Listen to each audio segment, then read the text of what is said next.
Akkam jirtu nagumaa nageenya koo bakka jirtan hundatti sinaa qaqqabu kun Henook Baqqalee official YouTube'dha.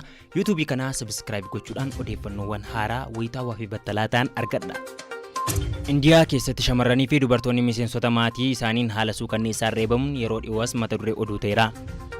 Taateen kun shamarranii fi dubartoonni nagaa fi tasgabbiidhaan mana keessa akka hin jiraanne yaaddoo guddaa uumeera. Torbee darbe shamarreen umurii waggaa 17 Nehaa Paswaan jedhamtu kaaba Indiyaa bulchiinsa Uttar Pradesh keessatti miseensa maatii isheen reebamtee ajjeefamte. Kunis sababa miseensi maatii kun uffannaa ishee jiinsiin jaalanneef qofa ture. Haati shamarree kanaa Shaakuntaalaa Deevi Paswaan BBC Hindiitti akka himtetti intalli ishee dhimma uffannaa ishee irratti akaakayyuu fi eessuma ishee waliin wal falmaa erga turtee booda uleedhaan reebamtee ajjeefamte. Guyyaa guutuu soomaa ooltee halkan wayita kadhannaa gootu uffata jiinsii uffattee turte. Akaakayyuun ishee wayitatti dheekkamu Nehaan huccuun jiinsiis akka uffatamuuf hojjetame jechuun itti deebiste. Ammallee akka uffattu itti himte jette haati kun. Dubbii walitti deddeebisuunis heddummachuun gara wal loluutti geddarame. Haati kun akka jettutti intalli ishee akka malee rukutamtee of wallaaltee osoo lafarra ciistu soddaan ishee argee gara hospitaalaatti geesse. An mataan koo akkan ishee waliin deemu naaf hin eeyyamne. Booda firri koo achi jiru akka intala koo hospitaalatti naaf ilaaluu itti himee wayitan ergu isheen argamuu hin dandeenye jette. Borumtaa isaa garuu reeffi shamarree tokko riqicha irratti rarraafamee jiraachuu namoonni argan oduudhaan tamsaasan. Wayita isaan deemanii ilaalan reeffa Nehaa Paswaan ta'e argame. Poolisiin namoota yakka kana raawwatan jedhee shakke 10 irratti himata baneera.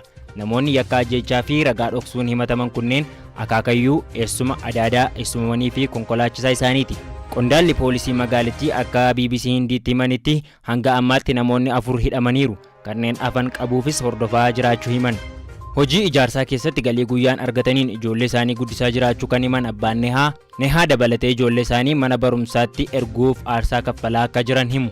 Intalli isaanii miseensa poolisii ta'uuf karoora akka qabdu kan himan haati Nehaa amma garuu abjuun ishee karaatti hafeera jedhan. Nehaan uffata ammayyaa uffachuu jaallatti. Suuraa ishee maatiin BBC'f qoodan irratti shamarreen kun uffata jiinsii uffattee jirti. Gareen dhiittaa mirga dubartootaa hambisuu irratti duula eegalan akka ibsanitti shamarranii fi dubartoonni mana isaanii keessatti nagaan jiraachuu dadhabaniiru. Dubartoonni aadaa fi duudhaa saba amantiin buluu keessatti guddatan hundi qoqqophii jaarrolee jala jiraachuunis eerani. Biyya Indiyaatti addumaan naannawaa kanatti haleellaan dubartoota irra gahu akkaan hammaateera. Sababa maallaqa gahaa abbaa manaa isaaniif kennuu dadhabaniif guyyaa guyyaan giddugaleessaan dubartoonni 20 ajjeefamu. Shamarranii fi dubartoonni Indiyaa sababa huccuu uffatan nama itti haasa'anii fi bakka deemanii fi ergaa isaaniif ergamuutiin haleellaa cimaatu isaan mudata. Ji'a darbe keessa shamarreen umurii waggaa 20 abbaa fi durbiiwwan isheen wayita haala suukanneessaan reebamtu viidiyoon agarsiisu lammiilee biyyattii akkaan rifaasise. Torbee dura ammoo shamarran lama bilbilaan dhiirratti haasoftan jedhamuun miseensota maatii isaaniin gara jabinaan reebaman. Viidiyoon taatee kana agarsiisu erga gadi dhiifame booda poolisiin namoota 7 hidhe. Tarkaanfii reebichaa shamarran irratti fudhatamaa jiru hammaachaa jiraachuu kan hime poolisiin namoota yakka kana raawwate hordofee seeratti dhiyeessuu fi dhimmicha irratti maanguddoota biyyaa waliin akka dubbatu himeera. Toora intarneetii BBC Afaan Oromoo irraa odeeffanne.